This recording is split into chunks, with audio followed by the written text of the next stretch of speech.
Hi guys, this is Angela. Welcome to my channel. Today I'll be doing something a bit different. I'll be using only 15 Posca acrylic markers, drawing a view of Mount Fuji. Here are the colors I'll be using today. There's actually only 13 colors. It's quite limited for me. So I already have the line work ready. I'm just going to start with the mid-ground buildings. I really enjoy drawing houses in general, but I do enjoy drawing Asian architecture particularly. I really like how the roofs look. I usually use the extra fine tip marker to add in the detail of the roofs.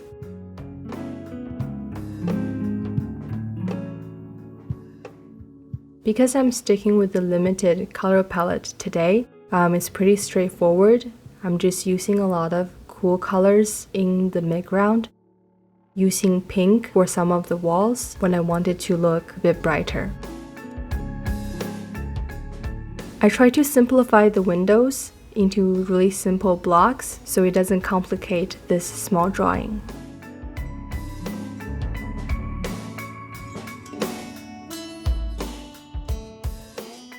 For the rooftops on the left, sky blue mostly, but also blending in a bit of violet, because violet is a bit darker in terms of value. And because I don't have a very dark blue in today's color palette, I'm relying on violet to give me the darker, cool values. I'm also using the extra fine tip black marker for the outlines, just to create a really high contrast edge. For this little tree, I'm using light green, because light green creates great contrast against the blues I'm using.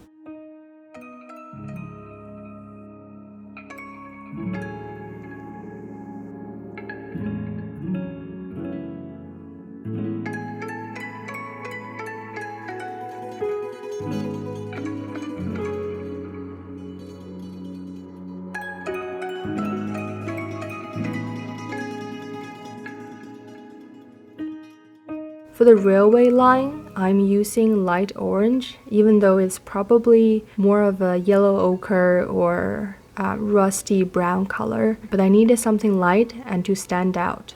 This railway is actually not that noticeable in the actual location. I actually forgot to mention, so this is Fuji Yoshida. I've been there. I went there in 2019, and that's when I did the 21 Days of Japan booklet. So I took a whole bunch of reference photos, and today's drawing I'm working off of 2 reference photos, as well as researching sunset colors and different Fuji mountain color palettes on Google. It's good to combine elements that you like from different reference into one drawing, so you get like the best of both worlds. So I'm just working away on these mid-ground houses. The key thing that I keep in mind is contrast. That's the color I used right now. Read well against an existing color, because you don't want to use dark on dark or light on light. You want to use a lighter color against a darker color, vice versa, to build, interest and depth and all those good stuff that you learn about in art school.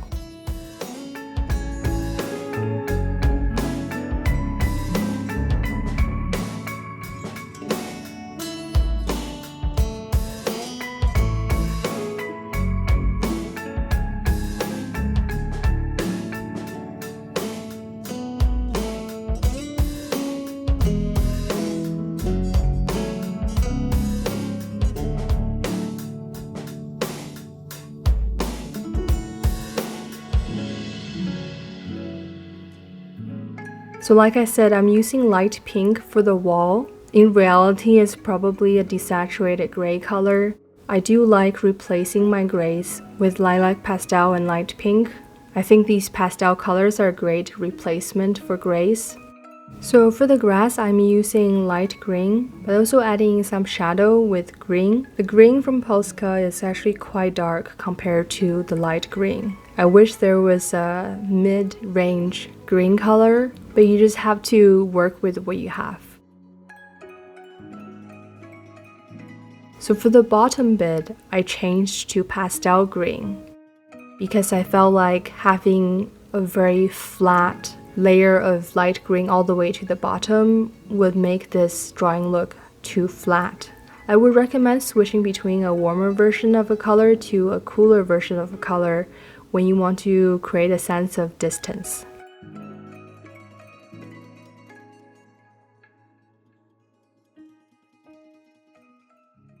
So in the foreground, I'm just adding some overlay grass or whatever this thing is called. I'm using white because I didn't want a really dark black foreground.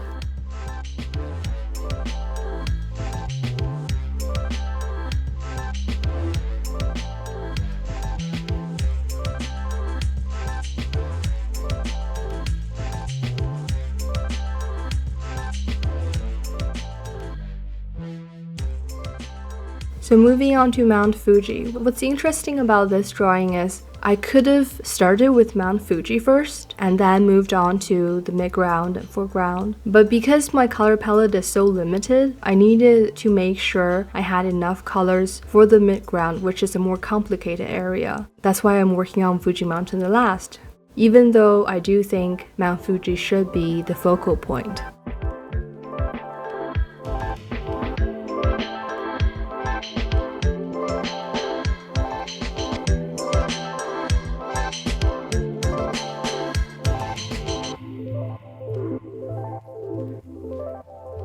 For Mount Fuji, ideally, I would use a light bluish color or light blue-greenish color so it looks faded away and still coherent with the midground color palette.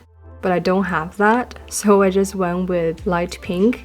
And I had the idea of making it look like a sunset. So I went with light pink as well as adding some light orange. And then towards the left, I added in pastel purple, because I didn't want my Mount Fuji to be the really graphic looking flat shape. So I'm using that to create the shadow of the mountain.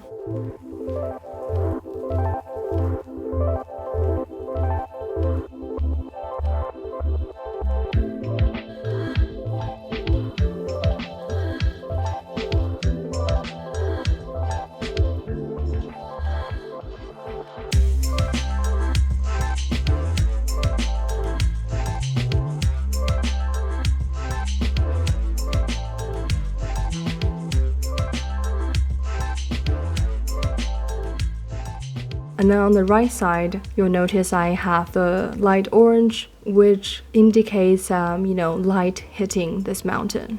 Honestly, I was just making it up as I go. I didn't really follow the reference I had. Most of the time when I'm drawing, I'm just trying to convince myself. Like if it looks believable to me, then I think most viewers will find it also believable. I used to make the mistake of just following reference, and it was in school that teachers told us that it's okay to cheat. You can cheat perspective, you can cheat the lighting. Of course, there's always going to be people who pick up on these mistakes, but you just try your best to make it work within your composition.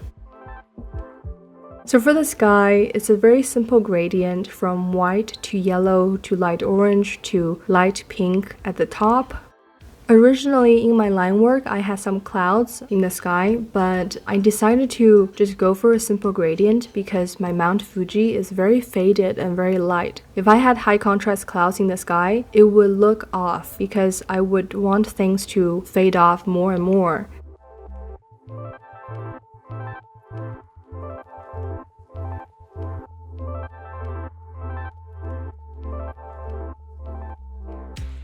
Just adding some lovely fictional birds in the sky. If you've seen my other artwork, you probably have noticed that I do tend to add a lot of birds in my drawings. I think birds are just a really simple way to bring a drawing to life. Flying birds indicate motion and it just gives it a bit more liveliness.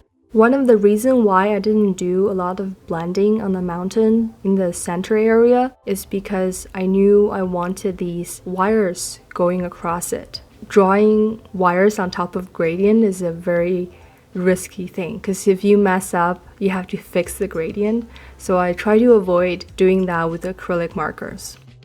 So whenever I'm doing a drawing, I'm mostly just problem solving. So for me, whether or not a drawing is good is judged by whether or not I provided the best solution to the problems presented in the composition.